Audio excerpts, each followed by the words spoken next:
Hi friends, welcome to నానమ్మ village వంటలు. ఈ రోజు వీడియోలో మనం అయితే స్వీట్ని అయితే తయారు చేసుకోబోతున్నాం. చాలా ఈజీగా చాలా రుచిగానైతే ఈ స్వీట్ని అయితే తయారు చేసుకోవచ్చు. ఒక కప్పు పాలు, ఒక కప్పు పుట్నాలు ఉంటే చాలు మనకైతే చాలా రుచిగానైతే ఈ స్వీట్ని అయితే చేసుకోవచ్చు. మీ ఇంట్లో అయితే ఎప్పుడైనా పిల్లలు అడిగినప్పుడు అయితే ఇలా నిమిషాలలోనే ఈ స్వీట్ని అయితే చాలా రుచిగా చేసేయచ్చు. ఓ ప్యాన్ అయితే పెట్టేసేయండి, స్టవ్ వెలిగించేసి ప్యాన్ పెట్టేసేసి ప్యాన్ బాగా వేడెక్కగానే ఓ కప్పుతోనైతే, అంటే మెజరింగ్ కప్ అనే కాదు, మీ ఇంట్లో ఏ కప్పు ఉన్నా ఆ కప్పుతోనైతే పాలు అయితే తీసుకోండి. అంటే కొలవడానికి ఒక కప్పు తీసుకోండి. తీసుకొనేసేసి పాలు కాస్త వేడెక్కనివ్వండి. చాలా ఈజీగానైతే నిమిషాలలోనే రెడీ చేసుకోవచ్చు ఈ స్వీట్ని.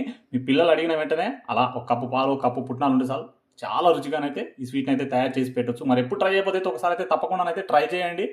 మరి వీడియో చూసిన ప్రతి ఒక్కరైతే వీడియోకి అయితే ఒక లైక్ అయితే కొట్టండి. అలాగే మరిన్ని రుచికరమైన వంటల కోసం మా ఛానల్ని సబ్స్క్రైబ్ అయితే చేసేయండి. పాలు అయితే కాస్త వేడెక్కగానే మనం అయితే ఏ కప్పుతోనైతే పాలు అయితే తీసుకున్నాం అదే కప్పుతోనే పుట్నాలు అయితే తీసుకోండి. పుట్నాలు రెండు రకాలుగా ఉంటాయి. పుట్నాల పప్పు అయినా పర్లేదు, పుట్నాలు అయినా పర్లేదు, ఏవైనా తీసుకోవచ్చు.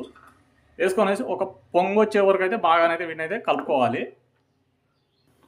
మనకైతే ఎక్కువసేపు అయితే ఈ పుట్నాల్లోని పాలల్లోనైతే మనమైతే బాగా మరిగించవసరం లేదు. ఒక 2 నిమిషాలు అలా మరిగిస్తే సరిపోతుంది. మనకైతే పుట్నాలు వేసుకున్న పాలని చూసారు కదా, ఈ మాత్రం పొంగు వస్తే సరిపోతుంది. ఇప్పుడైతే వెంటనే స్టవ్ ఆఫ్ చేసేసి ఈ మిశ్రమాన్ని అయితే బాగా చల్లబడే వరకు అయితే వెయిట్ చేయాలి. మనం అయితే మిక్సీ పట్టుకోవాలి. చూసారు కదా, మనకైతే పుట్నాలు పాలు అయితే బాగా చల్లబడ్డాయి. ఇప్పుడైతే దీన్ని ఒక మిక్సీ గిన్నెలోకి తీసుకొనేసి మెత్తగా అయితే మిక్స్ అయితే పట్టుకుందాం. చూసారు కదా, కొంచెం అయితే బరకగానైతే పట్టుకున్నాను నేను. ఇప్పుడైతే మనము ఏ కప్పుతోని పాలు, ఏ కప్పుతోని పుట్నాలు అయితే తీసుకున్నాం అదే కప్పుతోనైతే నేనైతే మొత్తం అయితే ఇక్కడ చక్కెరనే తీసుకుంటాను. కావాలనుకుంటే మీరు బెల్లం తీసుకోవచ్చు, లేకపోతే అది సగం ఈ సగం తీసుకోవచ్చు. ఒక 3 యాలకులు, ఒక 2 జీడిపప్పు అయితే వేస్తున్నాను నేను. కొంచెం పాలు అయితే పోసుకోండి.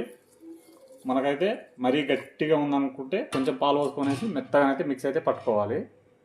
చూసారు కదా, నేనైతే ఇక్కడైతే మొత్తం అయితే మెత్తగానైతే మిక్స్ అయితే పట్టుకున్నాను. ఇప్పుడైతే స్టవ్ దగ్గరికి అయితే వెళ్ళిపోదాం. మళ్ళీ స్టవ్ వెలిగించాలి. స్టవ్ వెలిగించేసి అదే ప్యాన్ అయితే పెట్టేసేయండి. పెట్టేసేసి ఒక 2 స్పూన్లనైతే నెయ్యి అయితే వేసుకోండి. కావాలనుకుంటే మీరు ఆయిల్ అయినా వేసుకోవచ్చు. స్టవ్ అయితే మీడియంలో లేదంటే లోలోనే ఉండాలి, హైలో అయితే పెట్టొద్దు. కానీ మనం అయితే మిక్సీ పట్టి పెట్టుకున్నాం కదా పుట్నాలు, పాలు, ఆ మిశ్రమాన్ని అయితే అందులో అయితే వేసేయండి. ప్యాన్లో వేసేసేసి ఒకసారి అయితే బాగా కలిపేసేయండి. స్టవ్ అయితే మీడియంలో పెట్టేసేసి అయితే ఇలానైతే కలుపుతూనే ఉండాలి. కలుపుతుంటే మనకైతే ఒక 4-5 నిమిషాలకైతే ఈ మిశ్రమం అనేది బాగా దగ్గరికి వచ్చేస్తుంది.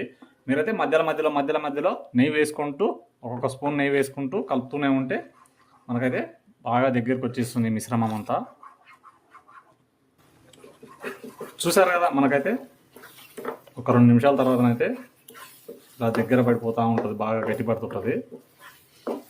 అలాగే మనమైతే మధ్యలో ఒక స్పూన్ నెయ్యి వేసుకుంటూ ఇలా కలుపుతుంటే మనకైతే బాగా దగ్గరకు వచ్చేస్తుంది.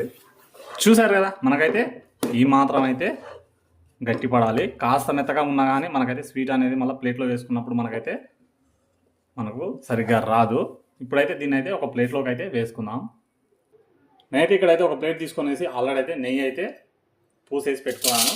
కొంచెం డ్రై ఫ్రూట్స్ అయితే అలా చల్లేసేసి మనం రెడీ చేసుకున్న స్వీట్ని అయితే మొత్తం అయితే ఇందులోకి అయితే వేసేయండి. వేసేసేసి కాస్త ప్లేట్లో అయితే వేడికి అయితే అనేసేయండి.